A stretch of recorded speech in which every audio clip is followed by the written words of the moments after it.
জ্বালানি তেলের সরবরাহ ও বিতরণ সুষ্ঠু রাখতে এবং জনদুর্ভোগ লাঘব করতে একটি গণবিজ্ঞপ্তি এত দ্বারা সর্বসাধারণের অবগতির জন্য জানানো যাচ্ছে যে বর্তমান বৈশ্বিক পরিস্থিতি বিবেচনায় জ্বালানি তেলের সরবরাহ ও বিতরণ সুষ্ঠু রাখতে এবং জনদুর্ভোগ লাঘব করতে সড়ক পরিবহন আইন 2018 এর 32 ধারা অনুযায়ী কক্সবাজার জেলায় সকল প্রকার ফিটনেসবিহীন ও অনুমোদনবিহীন যানবাহন চলাচলের উপর নিষেধাজ্ঞা আরোপ করা হলো।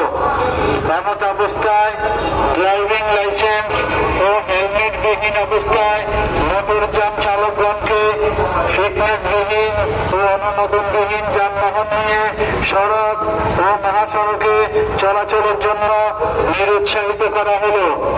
উক্ত নিষেধাজ্ঞা অমান্যকারীদের বিরুদ্ধে কঠোর আইনানুগ ব্যবস্থা গ্রহণ করা হবে।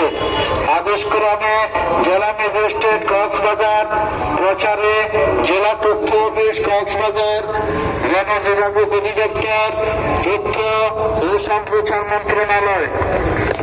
ঠিক আছে।